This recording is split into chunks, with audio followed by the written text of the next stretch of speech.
Bab 399. Ditolak pihak lain. Audrey Han, kok bisa?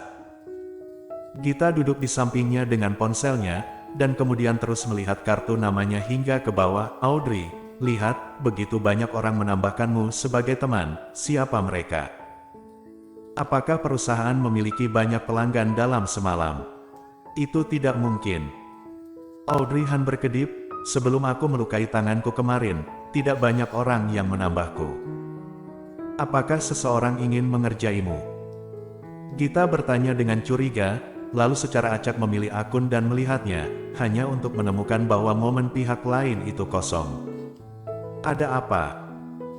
Momen pihak lain didesain untuk diblokir dan bisa dilihat, tapi akun-akun ini terlihat seperti baru saja digunakan. Apakah seseorang benar-benar ingin mengerjaimu? Audrey Han tidak begitu mengerti, jadi dia menggerakkan kepalanya dan melihatnya. Aku juga menemukan bahwa ide dari akun-akun ini sepertinya mirip. Audrey Han. Oke, aku bisa yakin bahwa kamu sedang dikerjai sekarang. Setelah berbicara, Gita menyeret nomor-nomor itu ke dalam daftar hitam satu persatu, mungkin ingin melihat pekerjaan kita. Lihat, aku memblokir semuanya. Hei, ada akun yang berbeda di akhir ini, aku tidak tahu apakah itu pelanggan atau tidak.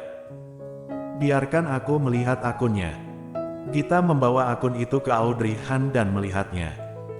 Audrey Han melihatnya dan samar-samar merasa bahwa akun ini tampak agak akrab. Sepertinya pernah melihatnya di suatu tempat. Ketika dia melihat nomor dan kata di akhir, mata Audrey Han menyusut, dan kemudian dia melihat informasi pengantar di bawah. Hei, itu ditambahkan melalui kartu nama yang direkomendasikan oleh pelanggan Finalin. Sepertinya itu adalah teman yang direkomendasikan oleh Meslin. Mari terima.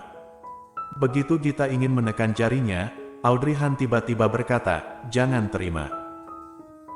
Suaranya tiba-tiba menjadi besar dan desibelnya juga jauh lebih keras, sehingga Gita sangat takut dan benar-benar menekannya secara langsung.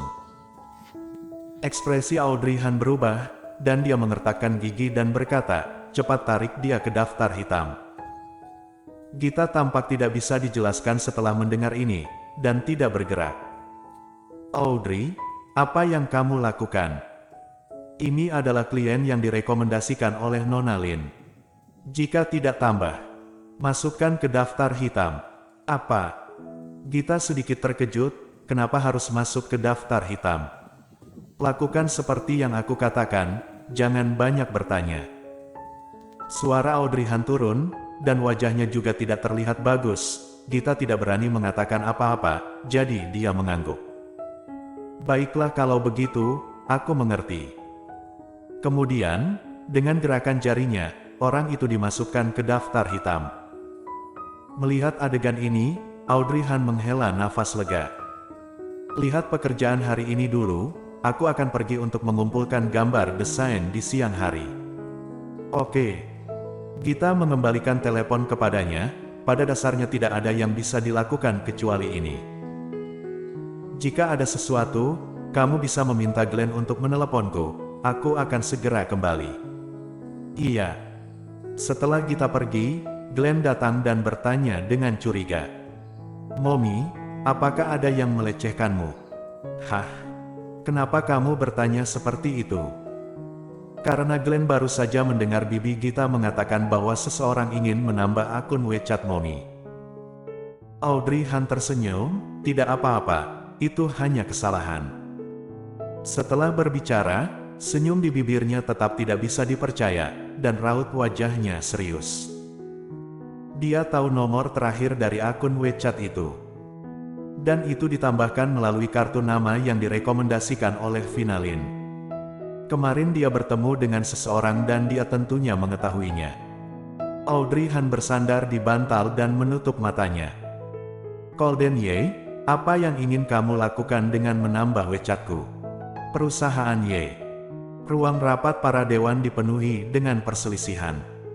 Saya tidak setuju dengan apa yang Anda katakan.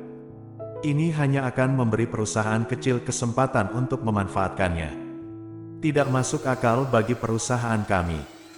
Lebih baik tidak melakukannya. Seorang lelaki tua berusia 60-an menatap seorang lelaki tua seusianya dan berkata, "Saya rasa Anda sudah pikun, apa maksudnya membiarkan perusahaan kecil itu memanfaatkannya? Kami adalah perusahaan Y di kota Bay. Perusahaan kecil mana yang berani mengambil keuntungan dari perusahaan Y? Walaupun memberi mereka uang dan biarkan mereka memanjat, mereka bahkan tidak berani, apalagi tanpa izin.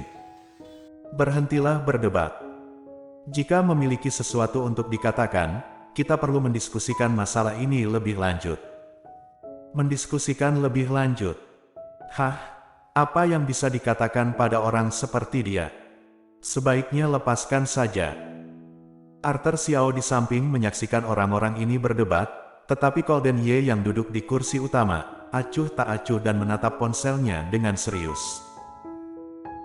Tidak tahu apa yang salah, dia melihat telepon dari waktu ke waktu saat dirinya datang ke sini pagi-pagi sekali, dan kemudian mengangkatnya lagi setelah meletakkannya beberapa saat. Selama periode ini, Arthur Xiao memperhatikan layar ponselnya menampilkan WeChat.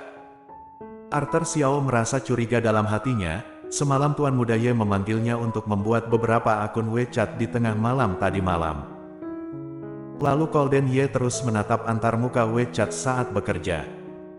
Bahkan pertemuan yang biasanya paling dia perhatikan, dia tidak fokus saat ini. Yang lain berwajah merah dalam pertengkaran, dan dia mengabaikan mereka.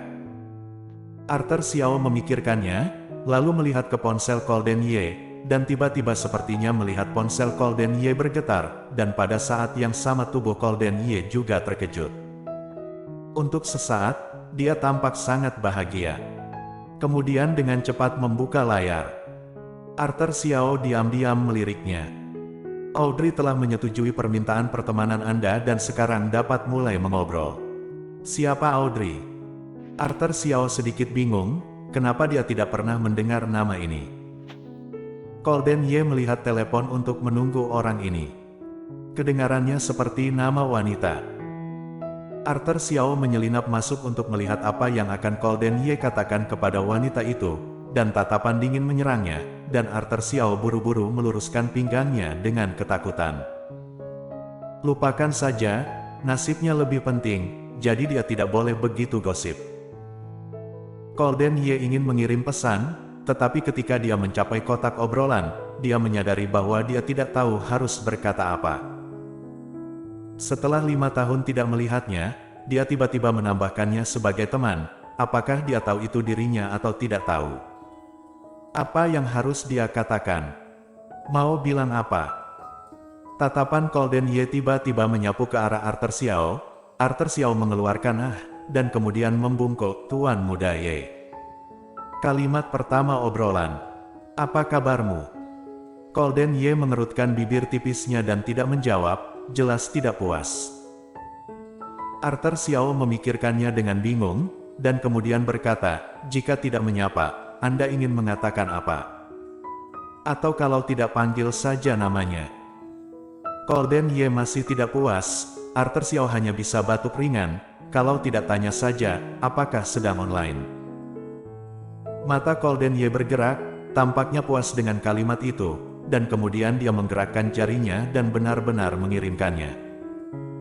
Arthur Xiao tidak bisa menahan kedutan di sudut mulutnya saat melihat kata ini. Sepertinya Tuan Muda Ye tidak pernah mengobrol dengan orang lain dan mengirim WeChat. WeChat-nya selalu berada dalam status kerja dan dia selalu berbicara langsung tentang sesuatu. Kenapa hari ini mengirim teks tersebut? Tapi yang membuat Arthur Xiao semakin kaget adalah setelah berita itu terkirim adalah hal yang ditampilkan di layar. Pesan telah dikirim, tetapi ditolak oleh pihak lain. Bersambung.